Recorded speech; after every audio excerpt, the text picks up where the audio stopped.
Hello everyone, welcome back to another new blog. আসলে আজকে খুব বিপদও আছে, একটা হোল চিকেন লইয়া একটা খাটা যে একটা বিপদ। আমি লাইফে ফার্স্ট টাইম আজকে খাটমু, ছুরি দিয়া খাটমু। আমি নর্মালি বহুত চিকেন খাটছি দা দিয়া, কিন্তু হয়েছে ছুরি দিয়া প্রথম খাটমু। আর ছুরিগুলো এত বুতা, এটা কাটাত লাগিয়া পুরা জীবন শেষে। তো ছুরি দিয়া জীবনে খাটছি না, করে আইডিয়াও নাই কেমনে খাটা লাগে। তো কতটা জিনিস দিয়ে লইলাম, ছুরি লইলাম, চাক্কু লইলাম, এর বাদে কাঞ্চি লইলাম, ও চাক্কু আর ছুরি তো এখো।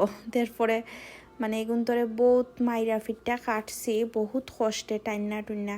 পরে দেখা যায় যে যখন একবার বুঝি লাওয়া যায় যে কেমনে খাটে, তখন ইজিলি খাটা যায়। তাও এব্রো থেব্রো কইরা কাটছি কোনো মতে, হয়তো ফেটেও যাইতো, যে সালাখান কাটলেও সমস্যা নাই।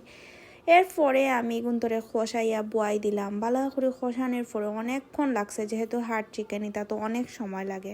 মিট আইটেমগুলা বালা করে খসানো লাগে, না খসাইলে মজা লাগে না। আর যেহেতু এটা হার্ড চিকেন, খসাইতে আদা সিদ্ধ করছে। আর এখন রান্দার পরে হয়েছে, লগে লগে না খাইলে তো হইতো না। আর হার্ড চিকেন খাই না আমি, প্রায় হয়ে গেছে বাক্কা মাস হয়ে গেছে। সেই বাংলাদেশও খাইছিলাম আর এই তো খাইলাম। এটা দেশি মুরগিরও ফিল আয়। আর এই তো আমি লইয়া খাওয়ার বাদে খুব মজা লাগছে, আমার কাছে তো খুব মজা লাগছে। ভুলে গেছিলাম লেবুর রস লইতে, পরে অবশ্য লইছি। এক প্লেট ভাত খাইছি। প্রথমে বুঝছি যে অত বেশি খাইতাম না, কিন্তু তরকারিটা সত্যি অসম্ভব মজা হয়েছে, যার কারণে আমি আর নিজরে আটকাইতে পারছি না। এক প্লেটের জায়গায় 2 প্লেট খাইছি। তো সমস্যা নাই, যখন খুব বেশি মজার তরকারি হয় ইচ্ছা মতো খাইলেও বালা, যাতে আফসোস না থাকে মনের মধ্যে।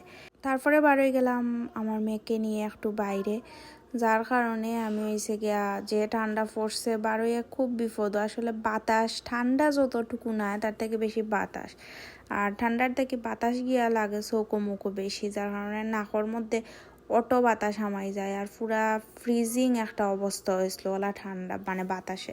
পরে বাসা তাইয়াও তাইরে দিছে। তাই একটা জিনিস খাওয়ার থেকে বেশি সানে, নষ্ট করার প্রতি উস্তাদ। খাইতো না কোনো ব্যাঙও, খালি নষ্ট করবো যে সতা দইরা।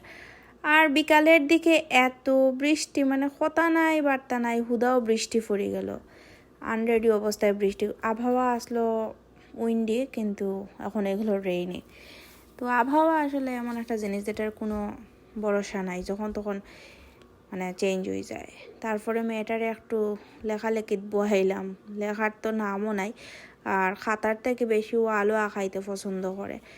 এরপরে আমরা রেইনি ডে উপলক্ষে একটু আইসক্রিম আনলো আমার হাজব্যান্ডে, আমরা খাইলাম। আর তারা দুইজনে মিললা যার যার খার, ওটাই মেরে নিয়েই বেশি ব্যস্ত থাকে আমার হাজব্যান্ড বাসা তাইলেই। তো সব বেলাতে আবার নেক্সট পিরিয়ড দেখাবো।